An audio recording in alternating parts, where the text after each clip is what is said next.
The American Girl doll phenomena is something of an obsession. Once you're hooked, it's only a matter of time before your child is begging you for clothing, accessories, even tea party visits.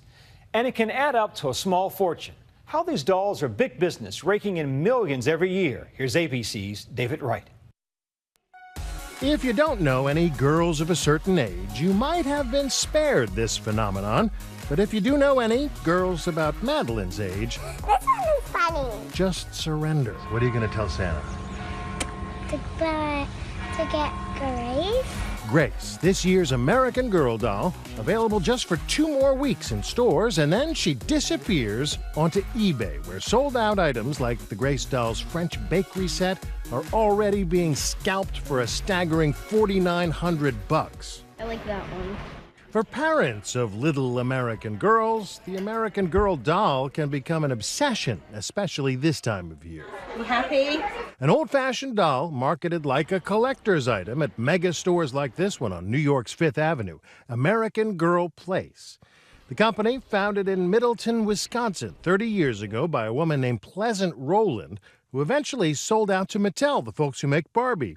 At a time when Barbie doll sales have been tumbling, down 16% last year, Mattel grossed $620 million on American Girl dolls last year alone. At American Girl Place, you can special order a doll that looks just like you, right down to the texture of her hair and the color of her eyes. Every year there's a featured doll, Grace this year, Sage, McKenna, Isabel, and others from years past. I have her.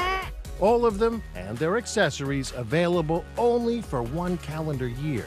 Each of them has an elaborate backstory. In Grace's case, she's a kid trying to save her grandparents' bakery. Welcome to Paris. There's even a movie that brings her story to life. Welcome to the New England Cupcakery. Oh, look, your favorite color. The store has interactive exhibits, immersing you into your doll's life story. Here, a girl can pick a mood and see herself in the past of what it would have been like in Rebecca's time. There's a restaurant where you can treat your doll to lunch, and a hair salon to primp and pamper her. Fabulous. For dolls that are broken or bruised, the American Girl dolls even have a hospital, and we're going to put it to the test.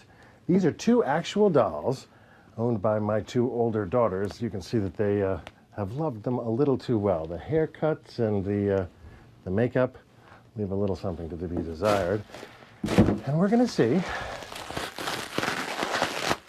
if they can be fixed.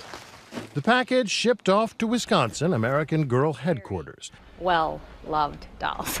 About that rehab process, which in our case, American Girl comped, more in a moment. Most little girls treat their American Girl dolls with a little more care than mine did. 11-year-old Annabella Cohen from Manhattan has been collecting them since she was 2.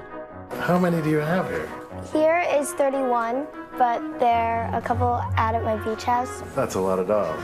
She has all the accessories, too. How are you? Good. How much do you think all of this cost? I'm not that good at math. Probably thousands of dollars. All this stuff is very girly. Yeah. But do you think that it's too girly? Where's the science kit? There is. A lot of this is super, super girly. I don't think a boy would want to even go near it. But that's just fine with her and her friends, girls who might otherwise be playing with Barbie dolls. I never really liked Barbie dolls because they're so tiny. You can't really play with the different little pieces. Because I would always step on them. Okay, go ahead, go pick out some bitty. Each year, the company tends to sell out of some items, and that can lead to huge disappointments this time of year for parents like Lynn Merrill. It puts a lot of pressure on Mom, because I had a very disappointed girl last Christmas. And presumably, the kids are not that understanding. No, of course not. They want what Because they want. Santa can sort it out, right? Santa makes everything happen, but sometimes Mom and Dad can't. Daddy, I want the cooking girl. So, as you can imagine, it's with some small sense of concern about the college fund that I brought my youngest, Madeline, This one is my favorite. to American Girl Place. Having explained to her that Stacy Markland, the store manager, And this is Grace. Come on, we'll walk in and meet her. is one of Santa's elves. Is this the one you like? Yes. Why? I don't know why. Because because she has freckles. So what's your name? We stop off to meet with the doctor to hear about those 2 dolls her sisters trashed Our doctors at the doll hospital know exactly what to do. and to pick out some outfits for them when they come back. Should we get those for your doll? Yeah. Back at American Girl headquarters, those 2 dolls are getting the full makeover. So we're all back from surgery, and things look like they went pretty well. They went very well. Yeah, They went these very dolls look beautiful. A miraculous transformation. She's in a hospital gown, isn't she? And when they arrive back home, it's like Christmas has come early for the older 2. Girls, why aren't you letting me play with them? Because we just got them back. Little Madeline will just have to borrow her sister's dolls, and they'll let her, at least for one more week. I'm David Wright for Nightline in New York.